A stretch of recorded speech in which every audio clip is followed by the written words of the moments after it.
میں یہ عرض کر رہا تھا کہ کیا قربانی کا گوشت غیر مسلم کو تحفتاً دیا جا سکتا ہے؟ دیا جا سکتا. ہماری عید ہے، ہم خوشی کے موقع پر ان کو بھی دیں اور اپنی عید میں شریک کریں تو کوئی بڑی بات نہیں. صرف زکوٰۃ نہیں دے سکتے، یہ نہیں دے سکتے، یہ صرف مسلمانوں کا.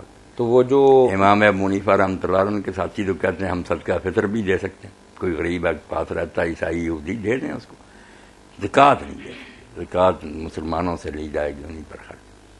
مولانا رسم و رواج کے اعتبار سے دیکھا جائے تو ہمارے گوشت کا 8واں 10واں حصہ تو غیر مسلم ہی لے جاتے ہیں. چونکہ ہمارے گھروں پہ کام کرتے ہیں تو ہم یہ سمجھتے ہیں کہ ان کا بھی حق ہے، مسلمان کو دینے کی بجائے ہم ان کو نوازتے رہتے ہیں. نہیں، نوازتے رہنا جو نا کہ یہ نوکر ہیں تو چلو خوش رہیں کہ انہوں نے ہمیں گوشت بڑھا دیا، یہ تو نہیں، اچھی نہیں. باقی وہ بھی گھر میں کام کرتے ہیں، آپ کھاتے رہیں، آپ دوسرے کھاتے رہیں، وہ بیچارے دیکھتے رہیں آپ نے کوئی دیا ہی نہیں. یہ بھی تو کوئی بد اخلاقی ہوگی نا، کوئی اچھا سلوک کرے. اچھا وہ بھی نوکر ہیں، دے دیں تھوڑا بہت، خوش ہو جائیں. مسیحیت میں کیا ایسا فرقہ بھی ہے کہ جو قربانی کے گوشت کو ناپسند کرتا ہے اور اسے استعمال میں نہیں لاتا؟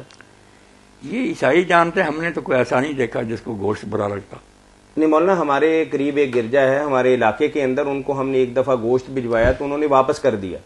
تو میرے گھر پہ کام کرنے والی ایک ماں ہے اور ایک بیٹی ہے، اور ماں جو ہے وہ سیانی عمر کی ہے، وہ کہتی کہ ہم نہیں کھاتے، لیکن وہ لے ضرور لیتی ہے اور ساری جو گوشت ہے 2 کلو 10 کلو جتنا بنے گا وہ اپنی بیٹی کو دیتی ہے.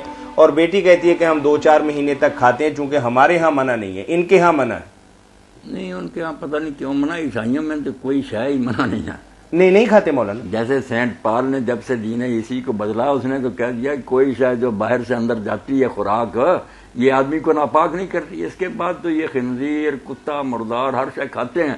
اور یہ کہا کہ اگر لوگ تمہارے پاس رہنے والے ناراض ہوتے ہیں چلو ان کا خیال کرو، ورنہ تمہارے لیے کوئی شے ناپاک نہیں ہے، ہر چیز تم کھا سکتی. اسی لیے دنیا میں صرف ایک یہ امت ہے جو نبیوں کو ماننے کا دعویٰ کر کے سور کھاتی ہے، ورنہ کوئی امت نہیں کھاتی. خنزیر تو ساری امتوں میں حرام تھا جو انبیاء کو مان.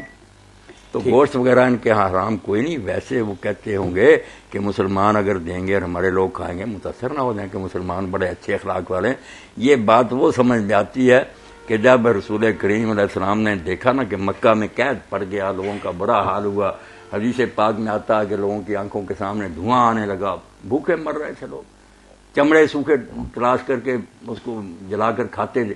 تو آپ نے بہت سی رقم مکہ بھیجی کہ غریبوں میں تقسیم کرو. تو جب وہ رقم گئی تب ابو سفیان اس وقت کافر ہی تھے.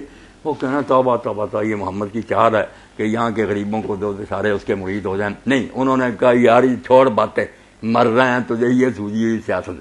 کھا گئے غریب لوگ. تو اس لیے ہو سکتا کئی لوگ جو ہے اس لیے روکتے ہم کہ مسلمانوں کے اچھے اخلاق سے یہ متاثر نہ ہو جائیں، ورنہ عیسائیوں میں کیا چیز حرام ہونی. کوئی. جزاکم اللہ خیر.